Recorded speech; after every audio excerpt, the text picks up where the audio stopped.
Olá, meus irmãos, boa noite, na bondade, na graça de nosso bendito Salvador e eterno Redentor Jesus Cristo. Bom estar com os irmãos mais uma vez. Vamos tomar esse tempo para sua adoração. Em nome de Cristo, tome esse tempo para adoração. Nós não somos habituados a esse tipo de culto virtual e bom que permaneçamos sem esse hábito, pois seguramente o culto não está completo dessa forma. É o que temos para o momento, por um momento, mas anseiemos pela adoração. Então, adoremos, pedindo ao Senhor que nos ajude a muito em breve estarmos adorando uns com os outros, lado a lado, pessoalmente, fisicamente, como espera o nosso Senhor que a congregação seja. Vamos orar? Senhor, nosso grande Deus e Pai, em nome de Cristo, nós queremos pedir a sua bênção, a sua ajuda, a sua direção para esse tempo que queremos dedicar para a sua adoração. Pedimos que nos perdoe, ó Deus, os nossos pecados, as nossas falhas, que são muitas. Que nos ajude, ó Deus querido, a nutrir nos nossos corações o desejo pela sua igreja, pela congregação do jeito que ela precisa ser. Nos ajuda, ó Deus querido, enquanto esse momento não volta, que nós possamos nos aproveitar da melhor maneira possível das mídias sociais, como nesse momento. Abençoe o seu povo onde quer que estejam, que eles estejam de fato e de verdade, separando, santificando este momento para a adoração do Criador. Pedimos em nome de Cristo. Amém. Pois bem, muito bom tê-los conosco mais uma vez, com o intuito de adorar aquele que é o único que merece toda a nossa adoração. Não esqueçamos de também na nossa adoração estarmos voltando nossas mentes em oração por aqueles que precisam do nosso amparo e do nosso socorro. Estou falando nesse momento em especial, em específico, dos nossos irmãos lá em Guiné-Bissau. Você que tem acompanhado aí nas minhas mídias, você sabe que temos orado e feito uma campanha para socorrer, apoiar, ajudar esse momento que alguns estão passando por dificuldades um pouco mais agudas do que nós aqui. Então, louvado seja Deus pela vida de todos aqueles que têm dado a sua colaboração. Nós já começamos a enviar alguns recursos e amanhã devemos estar enviando o restante. Não esqueça de orar pela família do irmão Júlio Leite, nosso congregado em redenção, que a sua irmã, esposa do pastor Fernando,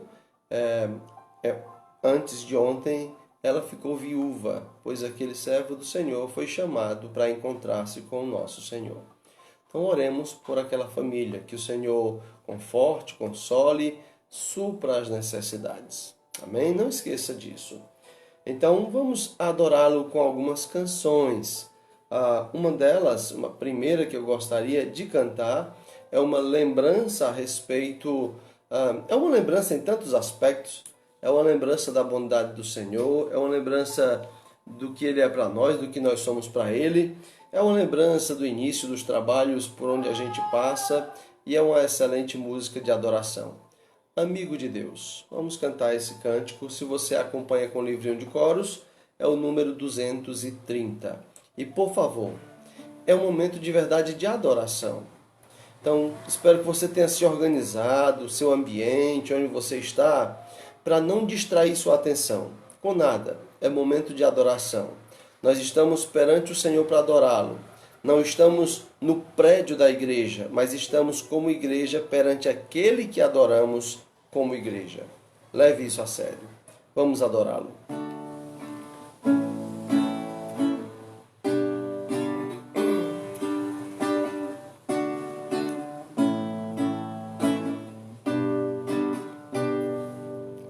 Não existe nada melhor do que ser amigo de Deus, caminhar seguro na luz, desfrutar do seu amor, ter a paz do coração, viver sempre em comunhão e assim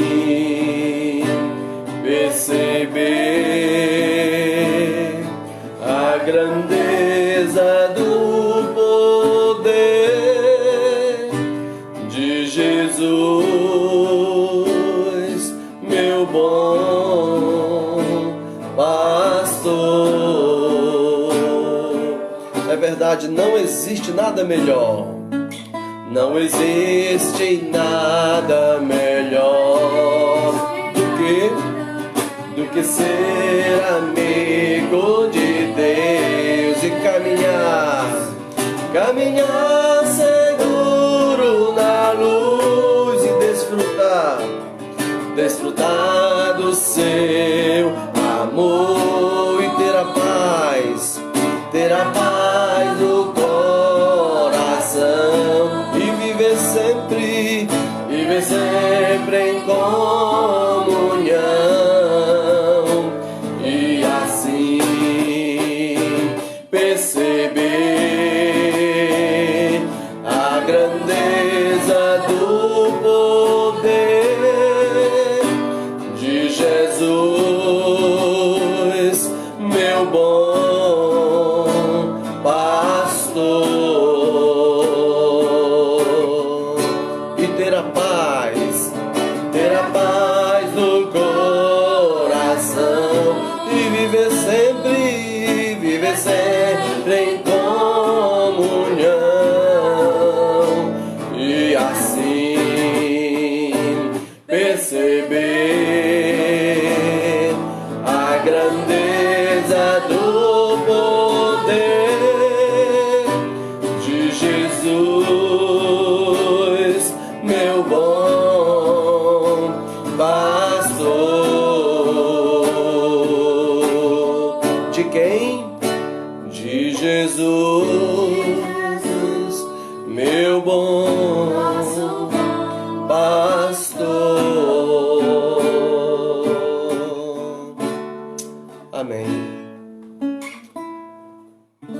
Uma prova de amizade da parte do Senhor para conosco, entre tantas, é que Ele almejou, desejou e executou comunicar-se conosco. Prova mais clara disso é que nos deu sua palavra. Uma outra prova tremenda é que nos deu o seu Filho. Agora, nós devolvemos esse respeito e desejo de amizade quando nós, então, nos utilizamos da comunicação, da carta, do livro que Ele nos deu e do presente do Filho que Ele nos deu, tendo relacionamento honesto, sincero com Ele, por meio da sua palavra. Porque a palavra do Senhor é perfeita, é mais doce do que o mel, ela restaura a alma, é fiel. Então, em honra e louvor ao Senhor por sua palavra, vamos cantar o cântico A Lei do Senhor é Perfeita.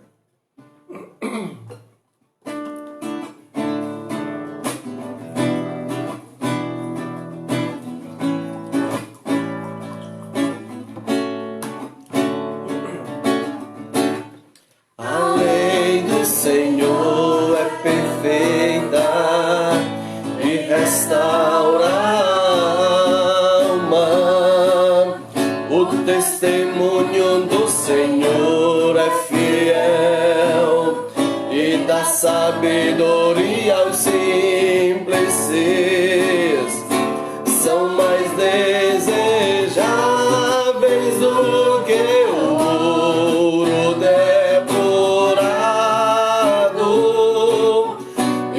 mais doces do que o mel e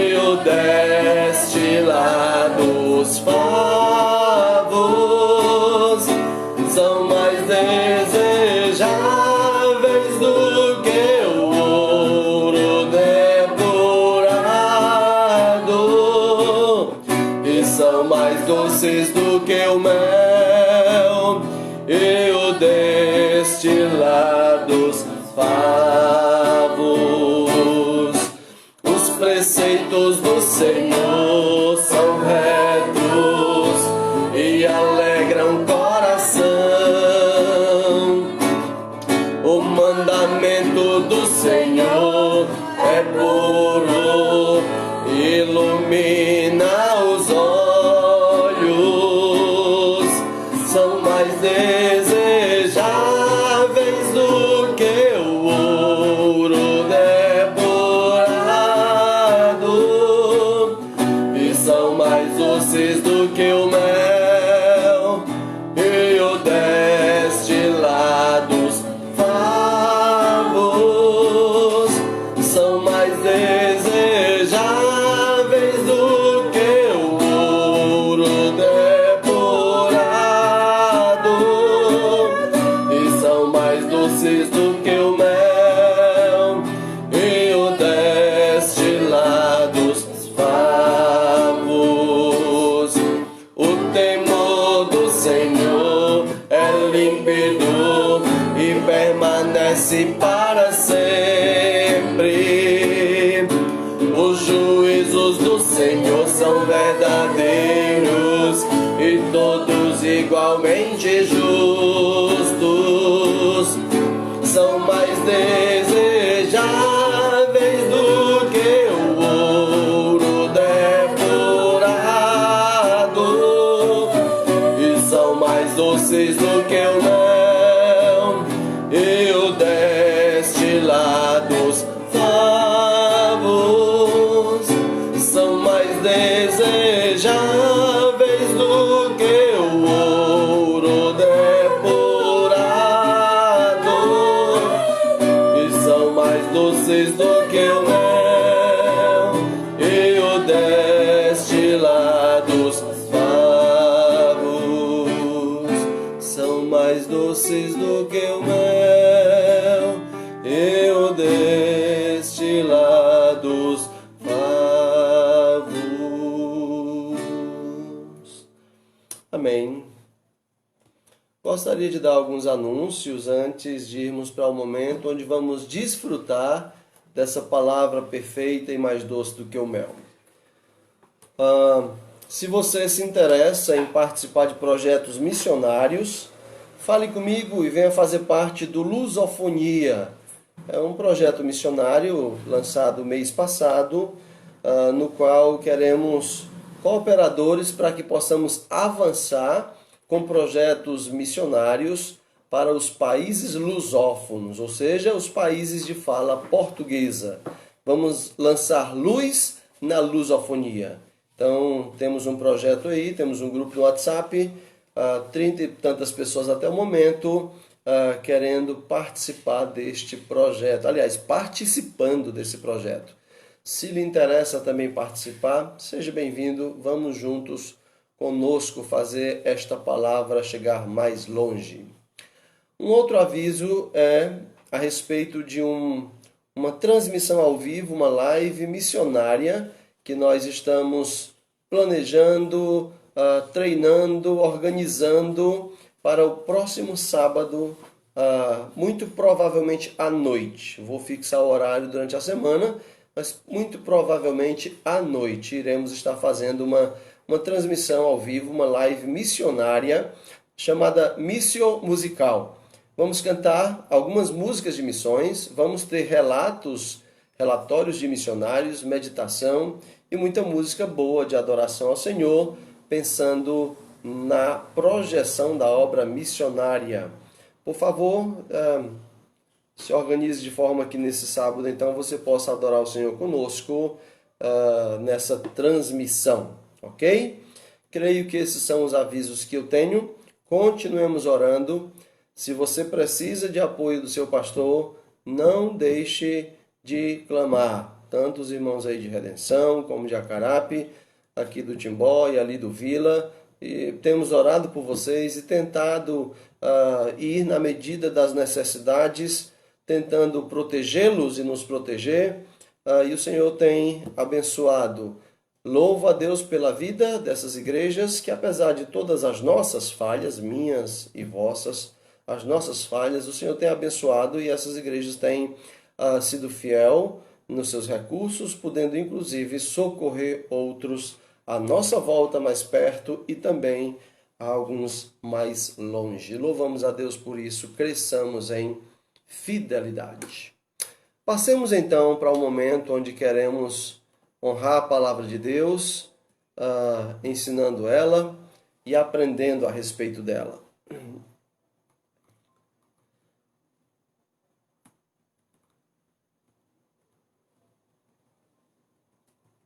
Vamos orar? Pedir ao Senhor que nos abençoe nesse momento. Senhor, Deus bendito, cantamos a Ti, Deus. E sinceramente entendemos que Tu és o melhor dos amigos. Não há amigo como Tu. Não há. Nunca houve e nem haverá. Muito obrigado por ser o amigo perfeito. Muito obrigado por ser Tu o amigo mais chegado que o irmão. Obrigado, Deus querido, porque Tu comprovaste a Tua amizade profunda, íntima, amável, ao nos dar o Teu Filho amado, para ser a perfeita representação da Tua amizade. Amigo fiel, justo e bom, misericordioso, perdoador. Obrigado, Deus, por ter nos dado como prova da Tua amizade a Tua palavra. Perfeita palavra. Nesse momento queremos Te honrar, Te louvar e Te agradecer por ela. E a melhor de todas as formas de mostrar gratidão por Tua palavra é estudando-a, é demonstrando respeito por ela, é aprendendo, é ensinando, lutando para viver por ela. É o que temos feito, Deus. E se porventura alguém que está ouvindo nesse momento não tem feito isso, ajuda que possa vir a fazer. Para o seu próprio bem e para a glória do Senhor. Nos ajude então nessa tarefa, Pai, no nome de Jesus Cristo. Amém. Pois bem, meus amados, na instrução, na meditação, na mensagem de hoje, uma das coisas que com certeza todos os pastores têm pensado na hora de pensar no sermão é: que resposta eu posso encontrar nas Escrituras para dar para o meu povo, o povo que Deus tem me confiado, nessa época estranha de pandemia, de inseguranças, de receios, nessa época de crise. É uma crise que estamos vivendo, é uma crise na saúde, é uma crise financeira, é uma crise na confiança, confiança nos homens, nos políticos, mas também, se duvidar, muitos têm tido uma crise de confiança nas questões eternas, nas coisas eternas. Então sim, nós ficamos pensando o que eu posso oferecer ao povo de Deus que está me ouvindo, para que eles possam encontrar um norte, direcionamento em meio a essa época turbulenta. E pensando nisso e orando por isso, eu gostaria de compartilhar com vocês uma história de crise. Uma história de crise intensa. Não era uma crise global, não era uma pandemia, mas era uma crise regional muito severa. Houve uma região nas Escrituras Sagradas formada por 10 cidades. Por isso aquela região se chamava de Decápolis. Deca é 10, polis, cidades. Então Decápolis era uma região em Israel chamada de Decápolis, por causa dessas 10 cidades. Essa região passou por uma crise terrível. Uma crise onde as estradas por onde as pessoas precisavam transitar estavam sendo impedidas. Muito parecido com o que temos passado hoje também. Ontem eu precisei sair com minha família e sair de Maracanaú não foi o problema foi entrar. Então, a região de Decápolis estava passando por algo semelhante, ou pior, porque nós ainda conseguimos voltar, mas as estradas de Decápolis de fato estavam sendo bloqueadas e impedidas por causa de um grande problema para aquela região. Mais ainda, haviam famílias naquela região que estavam sendo afetadas por uma crise, um mal que estava acometendo aquela região chamada Decápolis. Que crise era essa? Que mal era esse? Bom, vamos saber agora. Mas vale a pena logo saber que Jesus Cristo interveio. Jesus Cristo entrou na história, ele interviu. Ele chegou e resolveu o problema. Então, logo de cara de entrada, entendamos isso. Todas as crises encontram a sua solução em Jesus Cristo. Não foi diferente para eles, não é diferente para nós e nunca será diferente para com ninguém. Também, como resultado dessa crise, grandes lições ficaram para aquela região de Decápolis. Perguntinha inicial para a gente tentar pensar no final. Que lições você tem tirado da crise que estamos passando nesse momento? Vamos ao texto então? Marcos capítulo 5.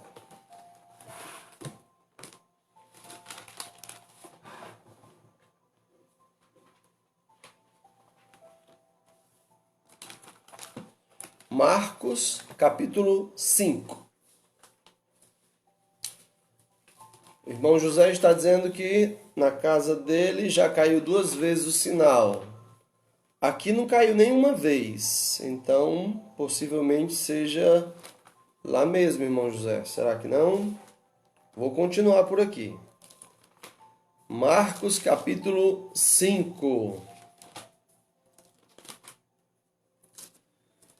A história do homem endemoniado de Gadara ou de Gerasa. As duas palavras se referem ao mesmo lugar. Alguns textos vão falar do endemoniado gadareno e outros vão falar do endemoniado gerazeno. Marcos capítulo 5 e versículo 1. Diz assim a palavra do Senhor. Entre mentes chegaram à outra margem do mar, a terra dos Gerazenos.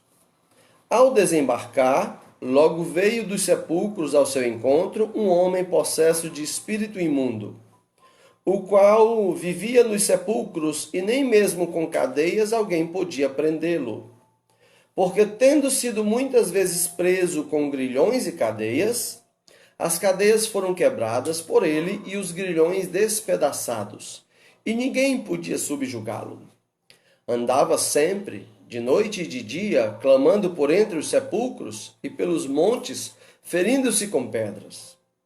Quando de longe viu Jesus, correu e o adorou, exclamando com alta voz: Que tenho eu contigo, Jesus, Filho do Deus Altíssimo? Conjuro-te por Deus que não me atormentes. Porque Jesus lhe dissera: Espírito imundo, sai desse homem. Perguntou-lhe: Qual é o teu nome? Respondeu ele: Legião é o meu nome, porque somos muitos. E rogou-lhe encarecidamente que os não mandasse para fora do país. Ora, pastava ali pelo monte uma grande manada de porcos. E os espíritos imundos rogaram a Jesus, dizendo: Manda-nos para os porcos, para que entremos neles. Jesus o permitiu. Então, saindo os espíritos imundos, entraram nos porcos e a manada, que era cerca de 2.000, precipitou-se de despenhadeiro abaixo, para dentro do mar, onde se afogaram. Os porqueiros fugiram e o anunciaram na cidade e pelos campos. Então saiu o povo para ver o que sucedera. Indo ter com Jesus, viram o endemoniado, o que tivera a legião, assentado, vestido em perfeito juízo, e temeram. Os que haviam presenciado os fatos Contaram-lhe o que acontecera ao endemoniado e acerca dos porcos. E entraram a rogar-lhe que se retirasse da terra deles. Ao entrar Jesus no barco, suplicava-lhe o que fora endemoniado que o deixasse estar com ele. Jesus, porém, não lhe permitiu, mas ordenou-lhe: vai para a tua casa, para os teus, anuncia-lhes tudo o que o Senhor te fez e como teve compaixão de ti. Então ele foi e começou a proclamar em Decápolis tudo o que Jesus lhe fizera, e todos se admiravam. Amém. Aqui está esse evento, esta situação vivida por Jesus e seus discípulos, registrada por Marcos. Mas se você for para Mateus 8, verso 28 ao 34, também está registrado lá. Se você também for para Lucas 8, do 26 até o 39, também está registrado lá. E quando nós juntamos esses três textos, Mateus 8, Marcos 5 e Lucas 8, então nós temos a visão completa desse episódio. Eu não vou ler os dois outros textos, mas vou fazer ligações e insights deles, e você pode, então, posteriormente verificar na sua própria leitura pessoal. Nós temos aqui um evento onde Jesus Cristo chega nessa terra de Decápolis, especificamente em uma das 10 cidades da região, na cidade chamada Gerasa ou Gadara. E quando Jesus ali chega, tem esse episódio terrível, tenebroso, de uma cidade com um profundo problema. Mateus vai dizer que na verdade eram dois homens endemoniados. E esses dois homens endemoniados tocavam terror, como se diz em gíria popular aqui. Eles tocavam terror. As pessoas dizem, as pessoas os amarravam com correntes, prendiam em grades. E tal era a força dos demônios neles que eles quebravam correntes, quebravam grades.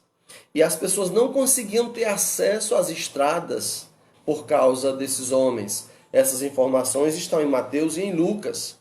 Eles viviam nos sepulcros, e viver nos sepulcros pode inclusive indicar que eles se alimentavam nos sepulcros.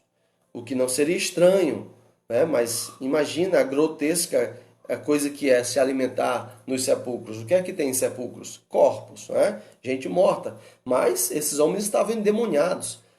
De dia e de noite andando nus nas estradas. O estado daqueles homens deviam ser terrível, cabelos, barbas e tal, nada contra a barba, né? Tá todo mundo ficando barbudo, mas a forma, a sujeira, as unhas, tudo isso era grotesco. Imagina a dor das famílias, a angústia das famílias, o problema que as pessoas enfrentavam por não ter acesso às suas viagens por conta desses homens. Enfim, era de fato uma situação terrível, uma situação muito complexa que essa cidade vivia, seus familiares viviam. Era de fato uma crise. É tão assim que é registrado por Mateus, Marcos e Lucas. É tão assim que é registrada com detalhes nesses três evangelistas que, quando se juntam, obviamente nunca se contradizem, mas se complementam. Quando você lê as três histórias, você percebe uma história mais completa. Por isso que eu vou fazer insights com os outros dois textos. Em um deles fala que eram dois homens. No outro é que vai falar que ninguém podia passar nas estradas. Creio que é Lucas que fala que eles quebravam tudo. Então, essa é a situação. Agora, por que é que Marcos diz que era um, então? Lucas também vai dizer que é um. E Mateus diz que eram dois. Era dois ou era um? Claro que eram dois. Não há nenhuma contradição. Mateus está afirmando que eram dois homens. Marcos e Lucas está simplesmente contando a história daquele que teve mais participação no evento, naquele que teve uma história com o Senhor, que ajudou a sua história a terminar de maneira bela. E só nisso nós já temos uma lição importante para tirar. Nessa introdução histórica, nessa introdução a respeito do número dos dois endemoniados, já temos uma lição para tirar, para a gente entrar nas aplicações do texto. Qual é a lição que nós tiramos desses dois homens que Mateus diz, mas que Marcos e Lucas só conta de um? Aqui está a lição. Lição 1. Você quer terminar sua história bem e ter uma história bem contada? Fique com Jesus. Essa é uma história básica, elementar, curta e grossa, objetiva. O outro endemoniado também foi curado, mas sumiu da história. Não há mais nada sobre ele. Mateus vai nos informar que Jesus curou os dois, mas não há mais nada sobre a história do outro. A história desse é terminada de maneira bela. Por quê? Porque ele ficou com Jesus e Jesus ficou